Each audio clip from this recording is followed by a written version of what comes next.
मौजू वही गुज़श्ता से व्यवस्था है कि हाकमियत मुस्तफ़ा,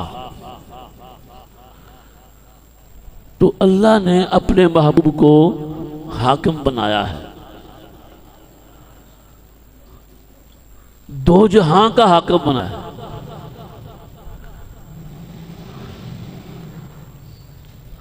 और जब कोई हाकिम होता है तो उसके वजीर भी होते हैं। हुजूर ने फरमाया मेरे दो वजीर आसमानों पे हैं, दो ज़मीन पे हैं, यानी मेरी हुकूमत आसमानों पे भी है और ज़मीन पर भी है। इसलिए कहा है ना किसी ने कि ऐसा कोई महबूब न होगा न कहीं है, ऐसा कोई महबूब न होगा न कहीं है। अरे बैठा है जटाई पे मगर अर्श नशीं है, बैठा है चटाई पे मगर अर्श नशीं है। हर एक को मुयस्सर कहाँ उस दर की गुलामी, उस दर का तो दरबान भी जिब्रील अमी है। उस दर तो ऐसा हाकिम जिसको अपने भी माने बेगाने भी माने, मानने पर मजबूर हों। तो एक बड़ा मुहक्कक और दानश्वर अंग्रेज हुआ है यूरोप का, उसकी इंग्लिश में किताब है, बड़ी मशहूर है दुनिया में, उसका नाम है दी 100, यानी 100 दुनिया के मशहूर बंदे जो पूरी दुनिया से टॉप पर हैं, उन 100 बंदों की उसने लिस्ट बनाई है।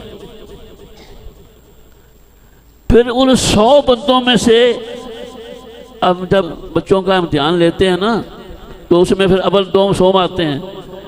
तो पहले तो उसने दुनिया के 100 मशाहिर नामवर दुनिया के, यानी आदम अलैहिस्सलाम से लेके अब तक जो दुनिया के बड़े आदमी हो ना, उन सब में से जो 100 बड़े थे उनको चुना।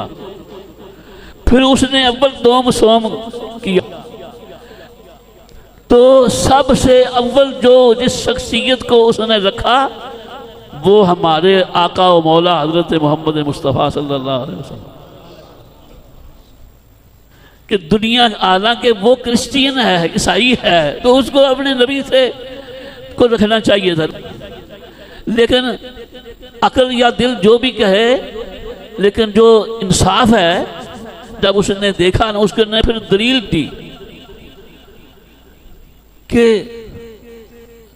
हजरत ईसा भी बड़े जाहिद हैं, उन्होंने बड़ी दुर्वेशना जिंदगी गुजारी इबादत में और उनके मोजज़ात। लेकिन वो कहता है कि उन्होंने शादी नहीं की, शादी की हो तो पता चलता है इनकी आयरी जिंदगी कैसी है। अगर जिहाद किया हो तो पता चलता है कि सिपा सलार कैसा था, समझ आ रही है। अगर तजारत की हो तो फिर पता चलता है ये ताजर कैसा था। अगर दुकानदारी की हो तो पता चलता है ये दुकानदार कैसा था। अगर जज रहा हो तो पता चलता है कि जज कैसा था। अगर मजदूर रहा हो तो फिर उसको देखते हैं कैसा मजदूर था। तो फरमाया अगर ईसा अलैहिस्सलाम को हम इबादत में 100 नंबर देते हैं, तो आली ज़िंदगी में या जिहाद वाली ज़िंदगी में या तजारत में वो उनका कोई नंबर नहीं है। तो जिसको हर जगह, हर मैदान में, दुनिया के हर शोबे में जिसका 100 नंबर है, वो मोहम्मद अरबी सल्लल्लाहु अलैहि वसल्लम। ये मेरे आका की शान है। तो इसलिए मैं लोगों को कहता हूं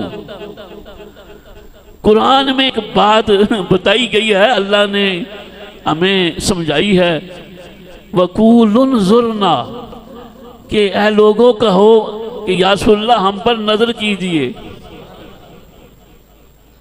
ये किस बारे? पहले से बारे, ये मेरा ख्याल है।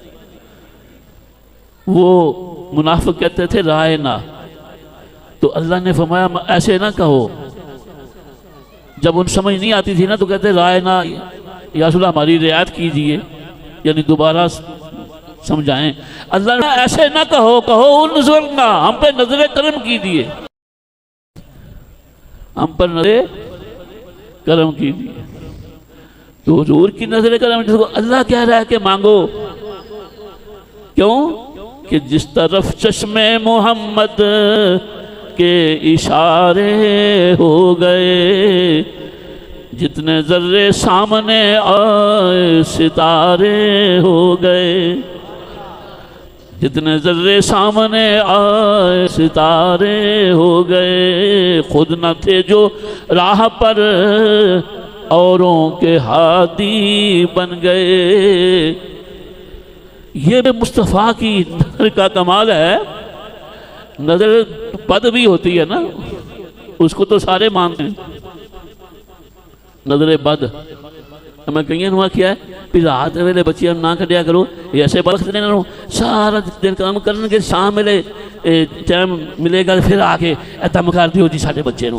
हालांकि हुजूर ने हमारा रात को बच्चों को बाहर ना निकालो, क्योंकि जिन्नात शयातीन रात को निकलते हैं।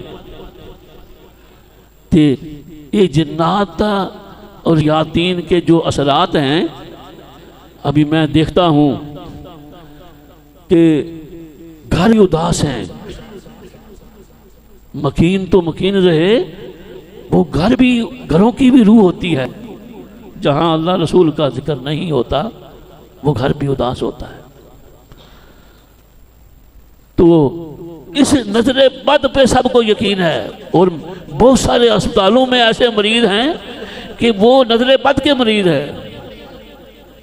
अस्पतालों में ऐसे मरीज हैं, दरअसल वो नजरे बद के मरीज हैं। क्योंकि अक्सर लोग जो हैं, ये जब दिल की कैफियत होती है ना, जो दिल याद खुदा से खाली होता है, जिस दिल में होता है जो ख्यालात परेशानी और वसावस का जहाँ झमघटा होता है, तो वो मनहूस होता है। इसलिए अभी हम वाशरूम की दुआ बताते हैं ना, तो मुझे किसी अल्लाह वाला ने कहा कि ये आम तौर पर जब आप बाजार में जाओ, जहाँ ऐसे शयातीन होते हैं, बेहयाई के काम होते हैं, ख़वातीन होती हैं, बेपर्दगी होती है, तो वहाँ भी ये दुआ पढ़ो, अल्लाहुम्मा इन्नी आऊज़ु बिका मिनल खुब्स वल खबाइस। ये आपको वजीफा भी बता रहा हूँ।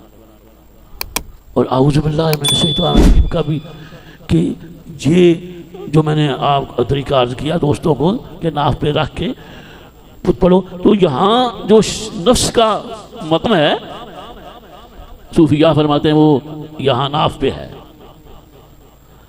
जी। तो जब इधर रख के आऊज़ु बिल्लाह पढ़ोगे, तो ये जो तुम्हारी बेचैनी है, अभी इंसान जो है दरिंदा बन गया है। अभी मैं खबर सुनी कि वो कराची में किसी ने अपनी 2 बेटियों को कत्ल करके उनका खून पिया। तो ये दरिंदगी हर जगह पे आप थोड़ी देखोगे या ज़्यादा देखोगे, घरों में मियाँ बीवी के दरमियान, बच्चों और बाप के दरमियान, हमसाए के दरमियान, ये जो अदावत है, ये जो चुगलियाँ हम करते हैं, ये जो हम हसद करते हैं, तो ये इंसानी सिफत नहीं है, ये शैतानी सिफत है। और तू समझ ले कि तेरे पर शैतान है। जब शैतान तेरे से उतर जाएगा, फिर तुम्हें मुस्तफ़ा के फैज़ का पता चलेगा। अभी मैं कहता हूँ ना लोगों को, कई नौजवानों को मैं कहता हूँ, कई मौलवियों को मैं कहता हूँ, यार तुम्हें मैं तरीका बताता हूँ, हुज़ूर अलैहिस्सलाम का फैज़ तुम्हें मिले। और मैं इंशाअल्लाह किताबचा भी लिख रहा हूँ कि लोग जो नहीं आते हमारे पास या नहीं आना चाहते, तो उनको फ़ायदा हो, वो उसूल बताएंगे इंशाअल्लाह मैं लोगों दसना ना कि यार तू मेरे को आवी, तेनों मैं तरीका दसांगा कि नबी पाक अलैहिस्सलाम कोलों तेनों डायरैक्ट फायदा हासिल होवे। ते बताया की कर मैनू इंज वेखदे ने अगों जिवें डरी हुई गां वेखदी है ना, हाँ जी, डरी हुई गां जिवें वेखदी है ना, वो हालांकि कुरान यही कह रहा है, चीख चीख के कह रहा है वकूलुन ज़न्ना